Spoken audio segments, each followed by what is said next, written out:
Palabra Pública, letras para el debate en Uchile TV.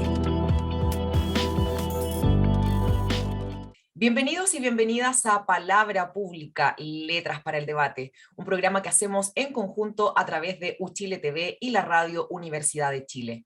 Uchile TV transmite a todo el país en la región metropolitana desde el 11.2 de la señal digital y la Radio Universidad de Chile a través del 102.5 FM. Pueden seguirnos a través de nuestras redes sociales, @UchileTV, @UchileRadio y @Palabra Pública _.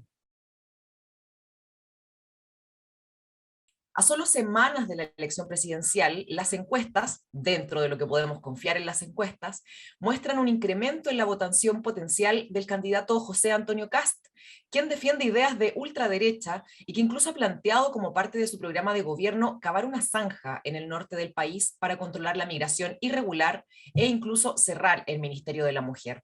¿Por qué ideas como estas resultan atractivas para las y los votantes? ¿Cuál es el origen de estos discursos en nuestro continente? Para responder esas y otras preguntas estamos hoy con Grino Rojo, profesor titular del Centro de Estudios Culturales Latinoamericanos de la Universidad de Chile, CECLA, del que fue director hasta 2010. El profesor Rojo es además doctor en filosofía por la Universidad de Iowa en Estados Unidos, ensayista y crítico cultural, literario. Ha enseñado en diversas universidades de América Latina, Europa y Estados Unidos y es autor de numerosas publicaciones. ¿Cómo está, profesor? Bienvenido a Palabra Pública, Letras para el Debate.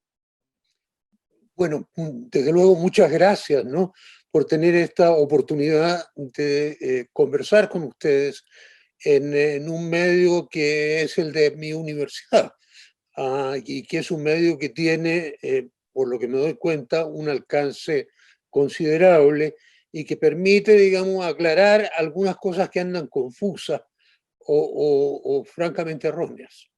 Precisamente para eso hacemos este programa, profesor, para tener esas reflexiones un poco más profundas que sentimos que necesita nuestra sociedad. Y partamos por eso, porque no deja de ser llamativo que al mismo tiempo que la elección de convencionales constituyentes arrojó una elección mayoritaria de izquierda, hoy crezca con fuerza la potencial votación de un candidato de ultraderecha como José Antonio Kast. Eso según las encuestas, como decíamos al comienzo. ¿Cómo se explica usted esa aparente contradicción? Bueno, yo diría que hay por lo menos, ¿no es cierto?, dos consideraciones que hacer. Una consideración de orden general que tiene que ver, digamos, con la aparición, no solo en Chile, sino en América Latina y en el mundo, en este momento de movimientos neofascistas o fascistoides. Y que es algo que hay que tener en consideración. Es decir, el que esto aparezca en Chile en este momento con las características que tiene, ¿no?, y a eso nos vamos a referir pronto, me imagino, no es una casualidad, digamos, es algo que está ocurriendo planetariamente, y que tiene la repercusión local que tiene. Mm. Esa es la primera consideración. La segunda consideración es más puntual, ¿no? Tiene que ver con lo que llaman, no sé si la expresión, yo preferiría desangramiento, pero dicen de fonte, ¿no?, de la candidatura del candidato Sebastián Sichel, que era presumiblemente y que sigue siendo, hasta donde yo me doy cuenta por sus discursos, un candidato que intenta ponerse en una posición de derecha liberal, por decirlo así. Ahora, da la impresión de que en Chile, en estos tiempos, digamos, el hueco para una derecha neoliberal como la que él, es decir, liberal, digamos, como la que él está proponiendo, no es un hueco muy ancho, ¿no? Porque lo que ocurre, es decir, realmente es que hay una preocupación, yo diría incluso un miedo, ¿no es cierto?, de parte de los sectores de derecha en este país y en particular del empresariado con respecto al advenimiento, ¿no es cierto?, de un gobierno como el de Gabriel Boric, que podría hacer transformaciones profundas, digamos, en la estructura del Estado Nacional. Lo que se Ahora, suma a las transformaciones que también está proponiendo la Convención Constitucional. también, por otro lado, está la Convención Constitucional. Bueno, entonces, entre eso, lo de la Convención Constitucional, ¿no?, y la posibilidad de que Gabriel Boric llegue a ser presidente del país, ¿no? Lo que se avecina, lo que aparece en el horizonte son transformaciones de fondo. Y esas transformaciones de fondo lo que crean es un pánico, ¿no es cierto?, en la derecha y en el empresariado, porque claro, es un atentado contra los privilegios que han tenido hasta ahora. Y en esa circunstancia, con una mecánica que es una mecánica bien conocida y que viene desde los tiempos del fascismo clásico, digamos, en Italia y en Alemania, lo que ocurre con esa derecha es que tira por la ventana, ¿no es cierto?, sus coqueteos democráticos y lo que hace es fascistizarse, ¿no? Y eso se expresa concretamente, digamos, en el peregrinaje que estamos viendo desde la constituency de la candidatura de Sichel hacia la constituency de la candidatura de José Antonio Caz. Profesora, hoy hay muchos personajes públicos hablando de la peligrosidad de un discurso como el del candidato José Antonio Cast, que amenaza la vida de comunidades como las y los migrantes y las disidencias sexuales, solo por nombrar algunas. A juicio suyo, ¿qué es lo que resulta atractivo para las y los votantes que adhieren a este discurso? Y sabemos que ya es una realidad, o sea, Donald Trump y Jair Bolsonaro ya ganaron con ideas parecidas en otros países. A ver, para eso yo creo que habría que intentar por lo menos una definición operacional, ¿no es cierto?, de lo que es el fascismo y de cómo eso, al menos residualmente, es retomado, digamos, por las tendencias neofascistas contemporáneas. Ahora, el neofascismo, perdón, el fascismo clásico una movilización mayoritaria, transversal, ¿no? Dentro de un cierto territorio, que tiene a la cabeza, por lo general, un líder carismático y que se asienta, digamos, sobre, yo diría, tres elementos fundamentales, ¿no? Que son el odio de raza, el odio de clase y el odio de cualquier sexualidad alternativa, digamos, a la sexualidad dominante, ¿no es cierto?, o considerada normal, digamos, dentro de la cultura del momento. Ahora, esto además suele tener por detrás, ¿no es cierto?, dos pilares, dos apoyantes fundamentales, ¿no es cierto?, que son las Fuerzas Armadas o las fuerzas de orden, digamos, incluyendo policía y Fuerzas Armadas, y por otro lado el empresariado, ese empresariado aterrado al que yo me refería hace un momento, y que lo que hace, digamos, es en tales circunstancias, ¿no es cierto?, optar por, es decir, no pudiendo defenderse con sus propios recursos, es decir, con su propio discurso, ¿no es cierto?, ni con el manejo que tiene del Estado, opta por entregarle esto al fascismo.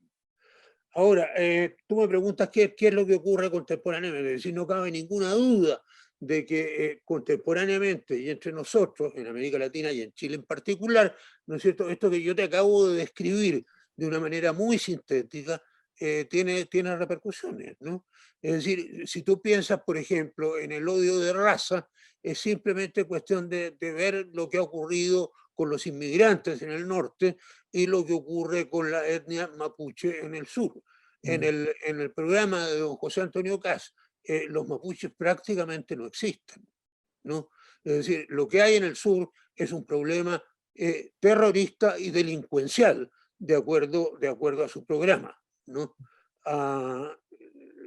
Y no solo eso, sino que el programa define la chilenidad, ¿no es cierto?, de acuerdo a la matriz hispánica, ¿no es cierto?, como un país esencialmente mestizo, y que eso es todo, y ahí se acaba, ¿no?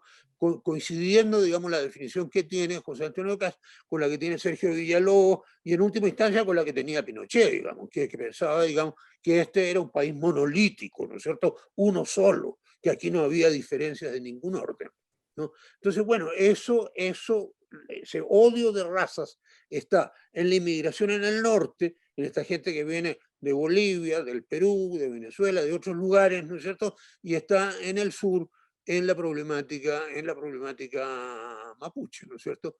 Odio de raza, odio de clase, Es decir, la posibilidad, ¿no es cierto?, de que quienes han sido postergados sistemáticamente, los trabajadores que han sido postergados sistemáticamente, de pronto adquieran poder suficiente a través de una nueva constitución y a través de un nuevo gobierno, ¿no es cierto?, como para hacer frente a las políticas antisindicales, etcétera, ¿no es cierto?, que han tenido los gobiernos y que ha tenido el empresariado hasta ahora, ¿no es cierto?, odio de raza, odio de clase. Y finalmente el problema de la sexualidad, ¿no? Es decir, en ese caso resulta clarísimo, de nuevo es cuestión de mirar el programa, ¿no es cierto?, para entender de que ahí solo existe dos sexualidades, es decir, la sexualidad masculina y la sexualidad femenina, en el entendido que la sexualidad masculina, ¿no es cierto?, es la hegemónica, la dominante, ¿no es cierto?, y la que determina también la conducta de la sexualidad femenina. Es decir, cualquier sexualidad alternativa, es decir, una sexualidad femenina que sea independiente, que sea autónoma, ¿no es cierto? O, ¿para qué decir? Las llamadas desviaciones sexuales, ¿no es cierto?, para referirse a la diversidad, no son bienvenidas, es decir, no solo no son bienvenidas, no existen aquí. Y si es que se le quiere dar carta, ¿no es cierto?, de algún tipo, ¿no es cierto?, es carta para derogarlas, ¿no? Por ejemplo, lo que se quiere es derogar las leyes de aborto aún muy suave de Michelle Bachelet. Se quiere derogar y se quiere derogar las leyes que tienen que ver, probablemente en el mismo saco, con la misma diversidad sexual, la ley Zamudio o la ley de identidad sexual, ¿no? Profesor, ¿y usted cree que las y los votantes potenciales de Kast, en el fondo, ven en este Todo candidato y esto en que estas estoy diciendo, ideas todo una esto, forma de enfrentar ese miedo de estos todo cambios? esto que estoy diciendo, ¿no es cierto?, apela a esa mayoría a la que yo me estaba refiriendo Mm, al comienzo, mm. ¿no? A esa mayoría que tiene una cabeza carismática por delante y que les está ofreciendo esto, digamos, como materia de políticas de Estado. Mm. Profesor, en un foro sobre este mismo tema hace algunos años en el Centro de Estudios Culturales Latinoamericanos, usted leyó un fragmento de un discurso del dictador argentino Jorge Rafael Videla que decía, y lo voy a citar, citándolo a él también: todo presente es un presente del pasado, y ese pasado es el de las dictaduras. Hoy se habla de un resurgimiento de discursos autoritarios, pero ¿es realmente un resurgimiento? ¿Se fueron alguna vez esos discursos autoritarios de nuestro continente? Pero para eso hay que entender, digamos, lo que ha ocurrido en América Latina en los últimos veintitantos años, ¿no? Ah, y tal vez un poco antes, ¿no? Ah, digamos, el neoliberalismo, ¿no?, se instaló, digamos, porque la otra cosa que hay que tener en cuenta es que el residuo fascista al que yo me he referido previamente, ¿no es cierto?, está combinado tanto en América Latina como en Chile con elementos domésticos, ¿no?, que son fundamentales. Es decir, en el caso chileno esto está combinado con el señorialismo, ¿no es cierto?, del señor de fondo, patriarcal y bondadoso, ¿no es cierto?, que es cuestión de mirar al candidato, que le ofrece, digamos, a sus seguidores protección, ¿no? Eso está ahí. Y lo otro que está ahí, ¿no es cierto?, es la defensa del neoliberalismo, ¿no? Porque ¿qué fue lo que ocurrió en América Latina? Lo que ocurrió en América Latina es que el neoliberalismo se instaló a fines del siglo XX, ¿no es cierto? En Chile, desde luego, con la dictadura, incluso muy madrugadoramente con la dictadura de Pinochet, a fines del siglo XX, y ya en los últimos años del siglo XX, el neoliberalismo había causado estragos, ¿no es cierto?, en la estructura social, económica y social de América Latina. En esa circunstancia nace en América Latina a fines del XIX y sobre todo en los primeros años del XX lo que se llamó el socialismo del siglo XXI, ¿no?, que fue el socialismo de Chávez en Venezuela, de Evo Morales en Bolivia, el socialismo ecuatoriano de Correa, el socialismo argentino de los Kirchner, el socialismo uruguayo de José Mujica, etcétera. Es decir, en 2010, no, toda esa gente, únase a eso a Lula da Silva en el Brasil, toda esa gente en el 2010 estaba gobernando en América Latina, ¿no? Y estaba gobernando, digamos, con programas transformadores, ¿no? Ahora, bastaron 7 u 8 años, ¿no es cierto?, para que todo eso se viniera abajo, ¿no?, por razones internas y razones externas que sería largo precisar. Todo eso se vino abajo y ya el último en caer, digamos, fue Evo Morales en 2019 con el golpe de Estado que le propinaron a Añez y compañía. Eso determina, ¿no?, en los últimos años la vuelta, digamos, de los neoliberales, ¿no? Es el regreso de Piñera, ¿no es cierto?, en Chile.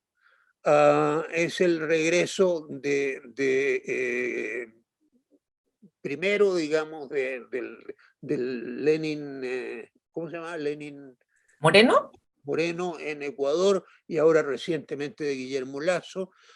Es el regreso de Benítez en Paraguay, que es un admirador de Stroessner, ¿no?, y que lo ha dicho públicamente, etcétera, ¿no?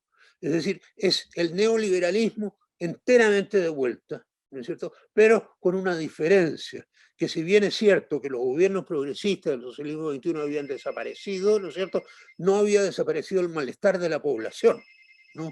Es decir, porque realmente esa población seguía estando tan mal o peor que antes, ¿no? Y eso es lo que determina el brote enorme de protesta que se produce en Chile, ¿no es cierto?, y otras protestas como la de Ecuador, etcétera, ¿no? Esto es lo que está ocurriendo, ¿no? Es decir, esas protestas son las que generan un piso, ¿no es cierto?, que es un piso, yo diría en este momento, de una correlación de fuerzas empatadas, ¿no? Es decir, con las huestes del neoliberalismo de un lado, que no han sido derrotadas, pero que podrían ser derrotadas. Podría ocurrir en el Brasil, podría ocurrir en Chile, ¿no es cierto? Y del otro lado, esto, ¿no es cierto?, que aparece como un nuevo intento, ¿no?, de instalar, digamos, gobiernos progresistas en América Latina y en Chile en particular. Profesor, ¿y cómo ve el futuro en esta línea? Porque al menos en este momento pareciera que en nuestra sociedad es menos tolerable, en el fondo, enfrentarse a esos discursos. O sea, es decir, existen, pero sí públicamente en el último tiempo hemos visto que periodistas, por ejemplo, u otro tipo de actores públicos se han manifestado muy en contra de estas declaraciones que provienen de ese mundo de la ultraderecha. ¿Cómo ve usted? ¿Qué cree que va a pasar? Va a aumentar nuestra tolerancia? ¿Va a aumentar nuestra intolerancia a ese tipo de discurso? Bueno, lo primero es la cuestión mediática, ¿no?, a la que tú te estás refiriendo. Es decir, no cabe ninguna duda, ¿no es cierto?, que el grueso de los medios de este país, y los más poderosos de ellos, ¿no es cierto?, están en manos de esas fuerzas reaccionarias. Eso es perfectamente claro. Es decir, es cuestión de leer el Mercurio y la Tercera todos los días, ¿no es cierto?, para darse cuenta de cómo tratan a la convención, por una parte, ¿no?, a la convención constitucional, y por otro lado, a la candidatura de Boric, y en menor medida, digamos, a la candidatura de Jasna Provost, ¿no? Es decir, los medios están actuando a fondo, ¿no es cierto?, para impedir, para bloquear, digamos, esa transformación que tendría que producirse. Eso en primer lugar. Y en segundo lugar, si es que llega, hablemos del caso chileno, si es que llega en el caso chileno a imponerse una candidatura progresista que intente transformaciones profundas de la estructura económica y social, eso va a ser muy difícil, extremadamente difícil, porque va a tener que pelear contra esos medios a los que me acabo de referir, contra los dueños de la riqueza de este país, ¿no? Y eso es gravísimo, ¿no? Y luego es decir, hay que pensar un poco en lo que ocurrió con Allende, ¿no es cierto? Es decir, contra el concierto internacional, digamos, de organismos crediticios, etcétera, que pueden sabotear perfectamente economías nacionales, ¿no? Va a ser difícil, va a ser extremadamente difícil. Y en esas circunstancias hay mucha gente que tiene miedo. Es decir, gente que se da cuenta que la situación actual es bastante insostenible, pero que al mismo tiempo no se atreven a dar el salto, digamos, y a ponerse del lado de unas transformaciones que pueden significar alteraciones del orden muy grandes. Es decir, lo que le pasó al pobre De Polo hace unos días, ¿no es cierto?, cuando dijo que las transformaciones iban a suponer inestabilidad. En el fondo estaba diciendo la pura verdad, ¿no? Pero claro, decir la Pasó de palabra, honesto. pero usar, claro, usar la palabra inestabilidad, digamos, aquí es como nombrar al diablo, ¿no? Y se le fueron encima como a Juan Charrasqueado, un montón, ¿no? Y sin embargo estaba diciendo lo cierto. Mm. Es bien desafiante el horizonte que se nos plantea, profesor. Vamos a hacer un pequeño alto en el programa para recordarles que Uchile TV está transmitiendo todas las sesiones de la Convención Constitucional, así que pueden sintonizar nuestra señal para conocer cómo se desarrolla este proceso. Pueden seguir las sesiones en vivo todos los días y de manera íntegra a través de nuestra señal abierta y pública que está presente en el 98% del territorio nacional. Uchile TV y Radio Universidad de Chile son espacios comprometidos con la democracia y la información. Palabra pública. Letras para el debate en Uchile TV. Retomemos esta conversación, profesor, tan interesante en un tema sobre el que usted, por supuesto, ha reflexionado muchísimo, ha escrito muchísimo, y que tiene que ver con la cultura y su valor para la construcción de las democracias. Quisiera enmarcarlo también, por supuesto, en el contexto preeleccionario que estamos viviendo, y en particular en los debates televisivos se ha echado mucho de menos una conversación precisamente sobre este ámbito. Por eso en el debate que organizó la Universidad de Chile, que transmitió este mismo canal, decidimos que la cultura fuera uno de los temas prioritarios. ¿Qué opina usted sobre esta escasa discusión sobre cultura en Chile, que por lo demás casi siempre se queda en el tema del acceso y no llega a consideraciones más profundas? Primero, yo escuché el debate, es decir, no escuché la totalidad del debate, escuché algo así como la mitad, ¿no? Y francamente me aburrí. ¿Por qué? Porque estaba lleno de lugares comunes, ¿no? Es decir, cosas que o eran obvias, ¿no es cierto?, o eran irrelevantes. Ah, Así que me fui a acostar y dormí muy bien esa noche. Le sirvió como sueño. ¿Pero se refiere usted a lo que manifestaban la candidata y los candidatos, La profesor? mayoría, la mayoría. Porque el problema es el siguiente, ¿no? Ah, en cierto sentido tú apuntabas hacia allá hace un momento. Se entiende la cultura, ¿no es cierto?, de una manera muy externa, ¿no? Es decir, se entiende la cultura como sus manifestaciones a través de ciertas cosas, ¿no? Es decir, a través de, qué sé yo, las artes visuales, a través del teatro, a través de la literatura, etcétera. Todo lo cual es cierto, ¿no es cierto? Pero la cultura no es eso, no, o mejor dicho, no es eso solamente, ¿no es cierto? Sino que lo que importa es lo que está detrás de eso. O sea, lo que importa es la existencia, ¿no es cierto?, de una cultura en la población misma, ¿no? Es decir, la generación, ¿no es cierto?, de una cultura en la población. Es decir, en parte, en buena parte, a propósito de la conversación anterior que teníamos sobre el neofascismo, bueno, el neofascismo es en buena parte una cuestión cultural, o mejor dicho, es una falta de cultura, ¿no? Y es una falta de cultura en el sentido de entender que la cultura, ¿no es cierto?, existe siempre, no es algo que haya que instalar en la gente o haya que poner en la gente. Existe, es decir, no existen los seres humanos que no son cultos, pueden ser mal cultos, no, pero son cultos. Es decir, en todos los seres humanos, ¿no es cierto?, existe una cultura que es la que permite el acceso a lo real. Nunca tenemos acceso a lo real como tal, sino que el acceso a lo real que tenemos es a través de la cultura. Por lo tanto, digamos, el que esa cultura sea una cultura democrática, una cultura antifanática, una cultura tolerante, una cultura capaz de valorar, digamos, la diversidad, etcétera, etcétera, es algo que tendría que estar ahí, ¿no es cierto?, que tendría que ser parte de la cultura de la nación. Este es el problema real, no el si vamos a llevar teatro a las poblaciones o si le vamos a dar plata a los poetas, o cuestiones por el otro. Cuestiones con las que yo no estoy en contra, evidentemente. Es decir, estoy muy de acuerdo en que eso ocurra, pero creo que hay que plantearse este otro problema, que es un problema más serio y más profundo, previamente.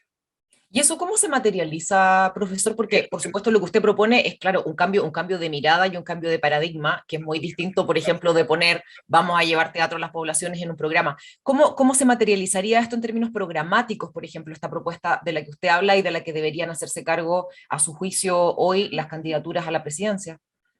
Es decir, están desde luego las candidaturas, ¿no es cierto? Y están los programas de las candidaturas y lo que esos programas tienen que proponer.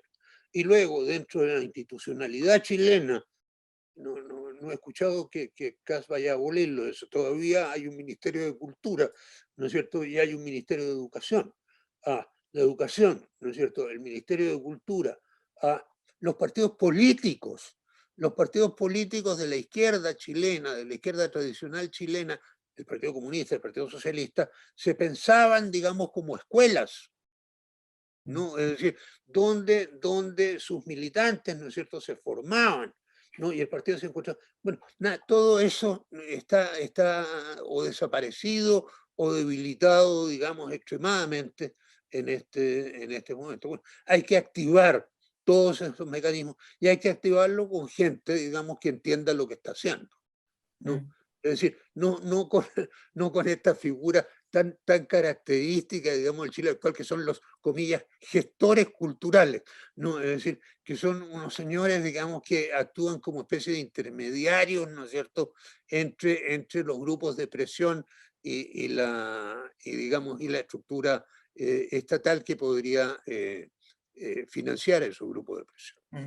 Profesor, esta parte de la conversación con usted me encanta, porque yo lo he hablado con usted previamente y me gustaría también que expusiera esas reflexiones para quienes hoy nos ven y nos escuchan, porque usted habla de un discurso que impera hoy respecto a la noción de cultura, que además es bien individualista, digo, no por nada una de las principales formas de financiamiento de este sector, por ejemplo, son los fondos concursables, por los que las y los artistas deben competir entre ellos cada año.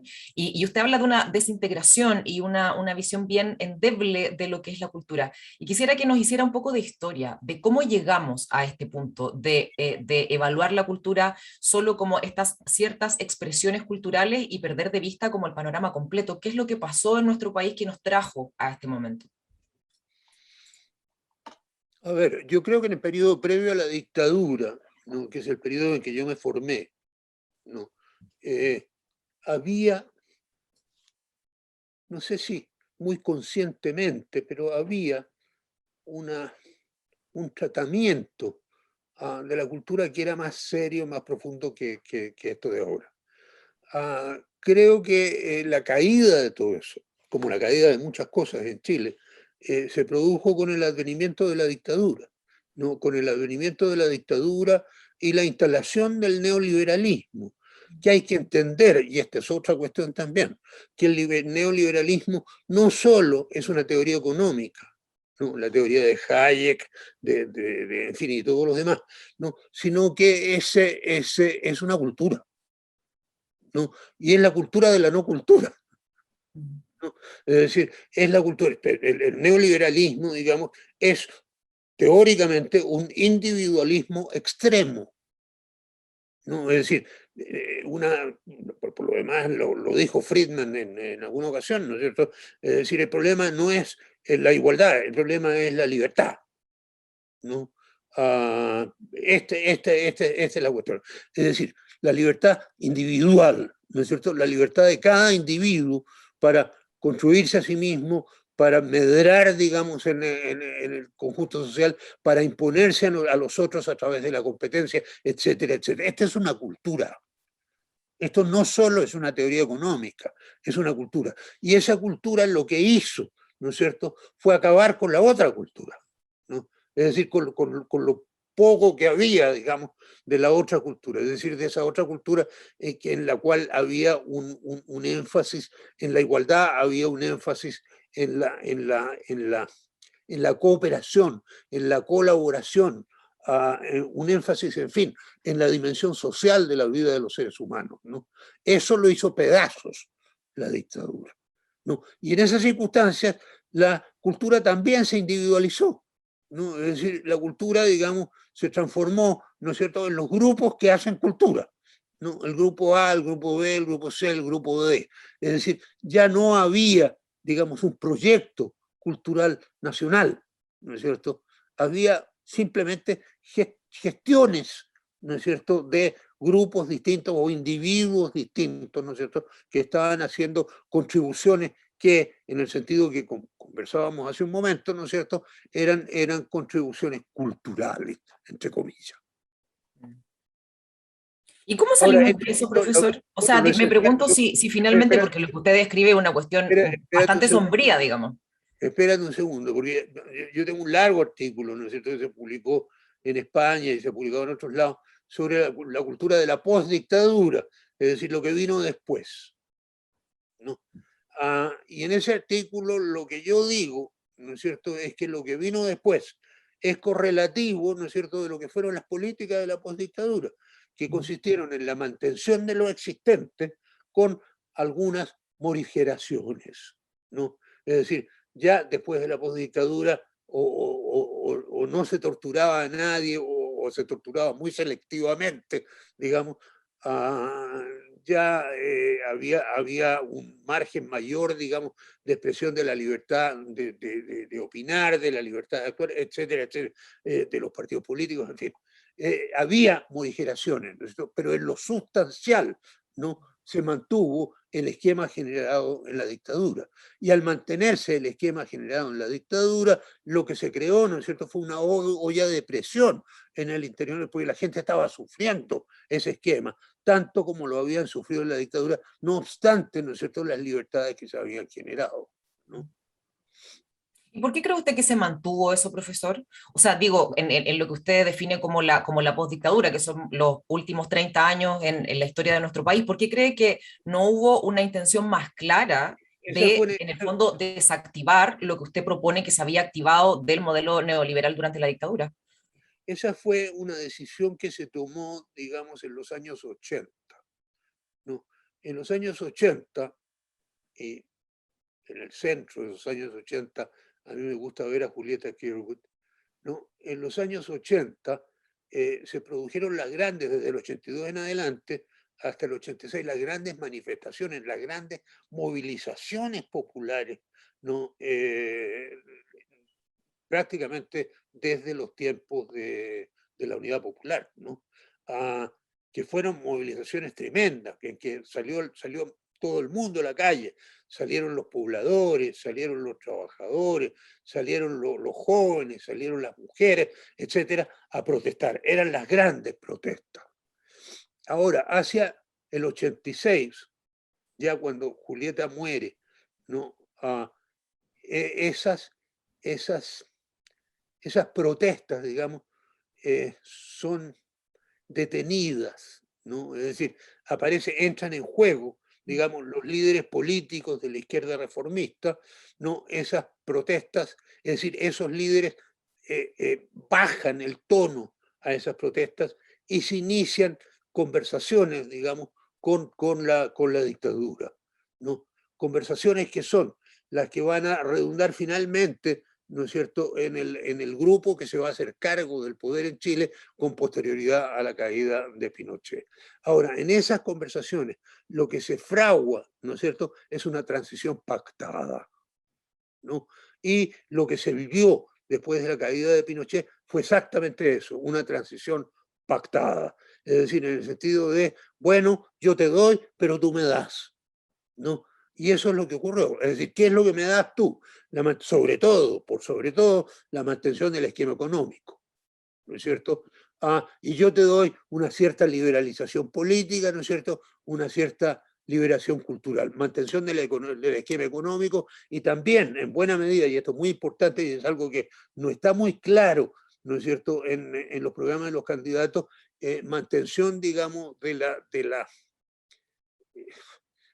las sujeciones, de las limitaciones, digamos, de la actuación laboral, ¿no? De la actuación de los trabajadores. Es decir, de mantenerse en su lugar el sistema económico, la AFP, desde luego, ¿no es cierto? Es decir, como el corazón de esta cuestión, ¿no? Y además, digamos, la condición monoproductora del país. Este país, más del 50% de las exportaciones son de un solo producto. Hay que recordar eso. Bueno, eso se mantiene, ¿no es cierto? Y se mantiene también la imposibilidad de los trabajadores, ¿no es cierto?, de pedir mucho más, ¿no? Y frente a eso, yo te doy una liberación política y te doy una cierta liberación cultural. Este pacto, ¿no es cierto?, es un pacto clarísimo, ¿no es cierto?, que se fraguó en lo que iba a ser la concertación, lo que empezó a ser la concertación a fines del siglo XX, ¿no es cierto?, y lo que fue la concertación durante los años en que gobernó. Mm. Profesor, y en el ámbito de la cultura, ¿hay salida para esto? ¿Hay una vuelta atrás, por llamarlo de alguna manera? Porque lo que le preguntaba delante, usted lo que plantea es un paisaje bastante sombrío en el fondo de lo que se vino con la dictadura y luego también con el periodo de postdictadura. ¿Se puede salir de esta forma de concebir la cultura? ¿Podemos volver quizá hacia una forma de concebir la cultura que sea más integrada a la sociedad, a la vida democrática y no sea simplemente esta parcela que usted describe, que está compuesta por personas que de alguna manera hacen o gestionan la cultura? Eh, yo creo que depende de los resultados de todo lo que está en juego en este momento. Mm. Es decir, depende de los resultados de la Asamblea Constitucional. Dónde va a ir a parar la Asamblea Constitucional, ¿no es cierto? Y en particular en el capítulo que tiene que ver con la cultura. Ah, yo acabo de escribir un artículo que se está publicando en Costa Rica, en la revista Ísmica, sobre las humanidades en Chile, y que es bastante significativo en este sentido que toca, digamos, estos temas. Depende de lo que ocurre en la Asamblea Constitucional y depende de lo que ocurra en las elecciones parlamentarias y en las elecciones nacionales. Y luego en quienes sean, digamos, los asesores culturales, ¿no es cierto?, que ese nuevo gobierno, en el supuesto caso, que vaya a ser el gobierno de Gabriel Boric, que yo creo que es el que podría hacer algo al respecto, ¿no? ¿Quiénes van a ser los asesores culturales que él va a elegir? ¿No? Mm. Está todo por verse todavía, lo bueno es que falta muy poquito Está todo para en las el aire. elecciones. Esa es la verdad, está todo en el aire, es Mm. cierto. Sí, porque o sea, hay que ver qué pasa con las elecciones y también hay que ver cuáles van a ser finalmente las Ahora, transformaciones si que va a llegara a proponer ser, la Convención si llegara a Constitucional ser y qué pasa caso, también con el plebiscito de llegara salida. a ser caso el presidente de Chile, todo va a estar en peligro. Va a estar en peligro la Asamblea Constitucional, va a estar en peligro, digamos, el Ministerio de la Mujer, va a estar en peligro el Ministerio de Cultura, etcétera. Mm. Profesor, y si usted tuviera la posibilidad de participar en este tipo de decisiones, ¿en qué pondría énfasis, por ejemplo, usted? Yo sé que usted ha trabajado un montón reflexionando sobre el fomento de la lectura, por ejemplo, y la relevancia que esta tiene, la relevancia que tiene el libro dentro de las sociedades. ¿Usted propondría un plan particular, por ejemplo, si tuviera la posibilidad que ayudara de alguna manera a abrir este campo cultural para volver a concebir la cultura de una manera más integral? Eh, yo mismo directamente sospecho que no voy a estar ahí. Estoy muy viejo y no tengo demasiado interés tampoco, digamos, en convertirme en medallón, como dicen los brasileños. Eh, pero hay gente más joven y gente que entiende bastante de estas cosas, ¿no? Uno de ellos, alguien que me gustaría, por ejemplo, ¿no?, ver de ministro de Cultura, es Paulo Slachewski, ¿no?, que es el director de LOM, ¿no?, y es uno de los grandes defensores, ¿no es cierto?, del libro y la lectura en el país. Es decir, Paulo ha trabajado incansablemente, digamos, en esa dirección. Yo no sé hasta qué punto lo tienen en su agenda, ¿no es cierto?, pero sería una persona que a mí me merece respeto. Y creo que hay otra gente. Yo mismo trabajo, como tú sabes, en el Centro de Estudios Culturales Latinoamericanos de la Chile, donde hay gente estupenda, ¿no?, y que entiende de estas cosas y que realmente podría ser un gran trabajo, ¿no?, en esta. Yo puedo dar mi opinión, ¿no es cierto? Yo directamente, como te digo, no creo que vaya. ¿Y por qué usted pone el acento en Paulo Slachewski, profesor, para quienes nos están viendo y escuchando? Paulo también es integrante del Observatorio del Libro y la Lectura de la Universidad de Chile, ha sido presidente de los Editores de Chile y, como usted dice, ha trabajado un montón en el fomento de la lectura, en la reflexión en torno al impacto de la lectura. ¿Por qué usted pone el acento en el libro en particular, profesor? Bueno, eso también lo he explicado yo en más de una ocasión. Creo que estamos viviendo un momento en el desarrollo cultural global en que se está produciendo un desplazamiento de la letra por la imagen, ¿no? De la letra por la imagen mediática. Es lo que un investigador catalán, ¿no? Que es Romain Gubert, llama la pantallización de la cultura contemporánea. Creo que esto está ocurriendo, efectivamente, y creo que esto está ocurriendo en desmedro de la cultura de la letra y del libro, ¿no? Efectivamente, es una cuestión de comprobación empírica, y además los padres lo dicen todos los días. Los chicos no leen, ¿no? No leen, sino que miran la televisión, o miran su computador, digamos, y pelean en su computador unas guerras virtuales, digamos, y en eso pasan las horas y pasan los días, ¿no? Eso es así, ¿no? Efectivamente. Ahora, reivindicar en estas circunstancias la letra y el libro, ¿no es cierto?, es notar, subrayar, digamos, su importancia, ¿no?, frente a este dominio, a esta fuerza, potencia que la imagen está teniendo en la cultura contemporánea. No significa, y esto también lo he dicho, ¿no es cierto?, renunciar a eso, sería idiota, ¿no?, porque constituye, digamos, un avance en la tecnología contemporánea y eso tú no lo puedes eliminar, no lo puedes tirar por la borda, ¿no? Pero es perfectamente posible que ambas cosas coexistan. Y no solo eso, sino que tienen que coexistir, ¿no? Porque la cultura de la imagen desarrolla ciertas capacidades mentales, ¿no es cierto?, en las personas que la cultura de la letra no desarrolla, e inversamente la cultura de la letra desarrolla ciertas capacidades mentales que la cultura de la imagen no lo hace, ¿no? Es decir, es cuestión de pensar en lo que significa leer una novela, por ejemplo. Tú lees una novela y lo que haces, ¿no es cierto?, es ir acumulando información en la medida que se produce la lectura, ¿no? Es decir, vas conectando acontecimientos que están ocurriendo ahora en tu lectura con acontecimientos ocurridos previamente, personajes que aparecen ahora y que reaparecen, personajes que cambian, etc. Es decir, hay toda una elaboración, ¿no?, lógica, intelectual, que se produce en el trabajo cultural, que no se produce, digamos, en la pantallización, que no se produce en el trabajo de la imagen. La imagen es fulminante, es decir, es un conocimiento que se da de una vez, ¿no es cierto?, golpeando los sentidos de una manera extraordinaria. Y eso es útil y es bueno, ¿no es cierto?, que así sea. Pero no por eso, digamos, lo tenemos que reemplazar, ¿no es cierto?, con la otra actividad. La otra actividad es tan importante como esta, ¿no es cierto? Y las dos tienen que desarrollarse paralelamente. Y yo diría que los países civilizados, ¿no?, es decir, en los países del norte de Europa o en Francia, esto ocurre efectivamente. Los franceses son muy respetuosos, ¿no es cierto?, de su lengua y de la utilización de su lengua como lengua escrita.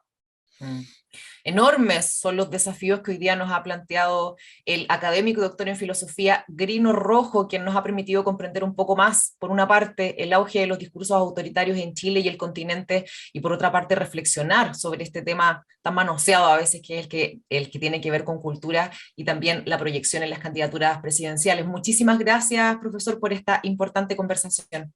Gracias, Jennifer, y gracias a todos ustedes. Muchas gracias también a todos quienes nos siguieron hoy a través de Uchile TV y Radio Universidad de Chile. Recuerden que Uchile TV transmite a todo el país en la región metropolitana desde el 11.2 de la señal digital. Pueden escuchar, como siempre, la Radio Universidad de Chile a través del 102.5 FM. Muchas gracias por acompañarnos y que tengan una gran jornada. Palabra pública. Letras para el debate en Uchile TV.